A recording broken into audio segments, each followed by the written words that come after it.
A+ ട്യൂബിലേക്ക് സ്വാഗതം.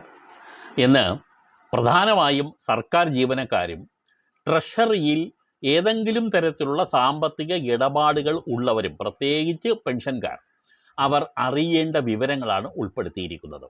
എല്ലാ വിഭാഗം ആളുകൾക്ക് വേണ്ടിയുള്ള എപ്പിസോഡുകൾ ഈ ചാനലിൻ്റെ ഭാഗമാണ്.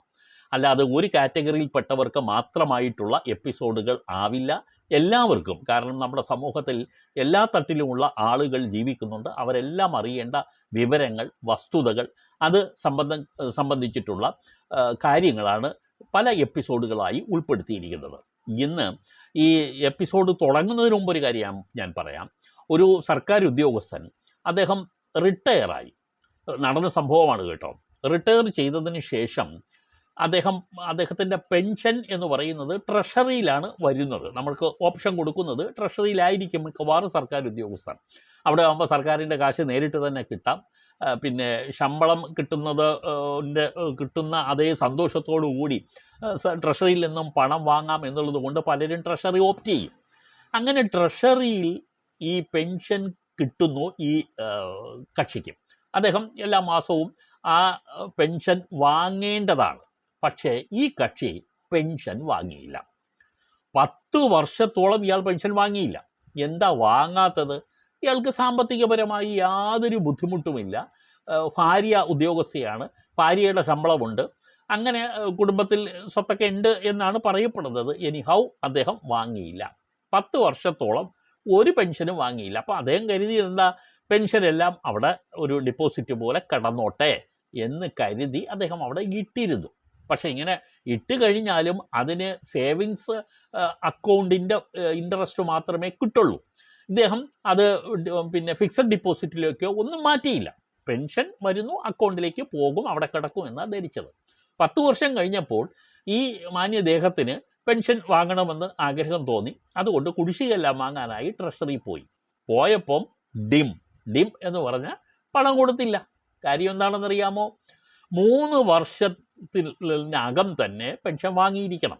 തുടർച്ചയായി 3 വർഷം വാങ്ങാതിരുന്ന് കഴിഞ്ഞാൽ പെൻഷൻ ഫ്രീസ് ചെയ്യപ്പെടും. ഇദ്ദേഹം 3 വർഷം കഴിഞ്ഞ് 10 കൊല്ലമായി. മതിയായ കാരണം ബോധ്യപ്പെടുത്തുകയാണെങ്കിൽ പെൻഷൻ റിലീസ് ചെയ്യുമായിരുന്നു. പക്ഷേ ഇദ്ദേഹത്തിന് മതിയായ ഒരു കാരണവും സർക്കാരിനെ ബോധ്യപ്പെടുത്താൻ കഴിഞ്ഞില്ല. സർക്കാരിലേക്ക് റെപ്രസെൻറ്റേഷനൊക്കെ പോയി, സർക്കാർ തഴഞ്ഞു അഥവാ കൊടുത്തില്ല. 10 വർഷത്തെ കുടിശ്ശിക വലിയൊരു തുകയുണ്ട്, 10 ലക്ഷത്തോളം രൂപയുണ്ട് അദ്ദേഹത്തിന്. ഈ പെൻഷൻ വാങ്ങാതിരുന്നത് കൊണ്ട് അദ്ദേഹത്തിന് ഇപ്പോൾ വീണ്ടും അതൊരു ലിറ്റിഗേഷൻ സ്റ്റേജിലേക്ക് പോയിട്ടുണ്ട്, അതൊരു കേസായി വന്നിട്ടുണ്ട്. പക്ഷേ ഞാൻ പറയുന്നത്, ഇതുപോലുള്ള അബദ്ധങ്ങൾ ഇനി ഉണ്ടാകാൻ സാധ്യത ഉണ്ട് എന്ന് നമ്മൾ മനസ്സിലാക്കുന്നു. കാരണം അടുത്ത കാലത്ത് ട്രഷറിയിൽ നടന്ന ഒരു തട്ടിപ്പ്, ഒരു ഫ്രീസ്ഡ് അക്കൗണ്ട്, ഒരു തരത്തിലും പണം പിൻവലിക്കാതെ കിടന്ന ഒരു അക്കൗണ്ടിൽ നിന്നാണ് ട്രഷറി ജീവനക്കാർ സംഘടിതരായി ചേർന്നുകൊണ്ട് അത് തട്ടിച്ചെടുത്തത്. കാരണം ആർക്കും വേണ്ടാതെ കിടക്കുന്ന സ്വത്തല്ലേ, അതുകൊണ്ട് നമുക്ക് പോരട്ടെ എന്ന് കരുതി അവർ എടുത്ത് മാറ്റുകയാണ് ചെയ്തത്. പക്ഷേ ഇതിൻ്റെയൊക്കെ അടിസ്ഥാനത്തിൽ ഫൈനാൻസ് മിനിസ്റ്റർ ഇപ്പോൾ ചില നിർദ്ദേശങ്ങൾ കൊടുത്തു, അത് ഉത്തരവായിട്ടുണ്ട്. അതിൽ പ്രധാനപ്പെട്ട ചില കാര്യങ്ങളാണ് ഇന്ന് വിവരിക്കുന്നത്. ഈ ട്രഷറി അക്കൗണ്ട് തുടർച്ചയായി 6 മാസത്തോളം ഇടപാടുകൾ നടത്തിയില്ല എങ്കിൽ അത് ഫ്രീസാകും. 6 മാസമാണ് ഇപ്പോൾ തുടർച്ചയായി പറഞ്ഞിരിക്കുന്നത്. അപ്പോൾ അത് പ്രത്യേകിച്ച് പുതിയ തീരുമാനമാണ്, ഉത്തരവായിട്ടുണ്ട്. സർക്കാർ ജീവനക്കാരും ട്രഷറിയിൽ അക്കൗണ്ടുള്ള അഥവാ സേവിങ്സ് ഉള്ളവരും ശ്രദ്ധിക്കുക. 6 മാസം നിങ്ങളുടെ അക്കൗണ്ടിൽ ഇടപാട് നടന്നിരിക്കണം, എന്തെങ്കിലും ഇടപാട് നടന്നിരിക്കണം. ഇല്ലെങ്കിൽ ഫ്രീസ് ചെയ്യപ്പെടും. തട്ടിപ്പ് ഒഴിവാക്കാൻ വേണ്ടിയാണ്. EKYCയും നിർബന്ധമാക്കുകയാണ്. ഈ അക്കൗണ്ട് ഹോൾഡർ ചെക്ക് ബുക്ക് തീർന്നാൽ നിങ്ങൾ അതിന് പുതിയ ചെക്ക് ബുക്ക് വാങ്ങുന്നതിന് എല്ലാ ലീഫും തീരുന്നത് വരെ കാത്തിരിക്കരുത്. 3 ലീഫ് ബാക്കി ഉള്ളപ്പോൾ തന്നെ പുതിയ ചെക്ക് ലീഫിന് വേണ്ടി നിങ്ങൾ അപേക്ഷ കൊടുക്കണം. അങ്ങനെ കൊടുത്താൽ നിങ്ങളുടെ ഈ പിന്നെ മൊബൈലിലേക്ക് ഒരു OTP വരും, ഒരു മെസ്സേജ് വരും. ആ മെസ്സേജ് കൂടി നിങ്ങൾ ഓണർ ചെയ്താൽ മാത്രമേ നിങ്ങൾക്ക് പുതിയ ചെക്ക് വിതരണം ചെയ്യുകയുള്ളൂ.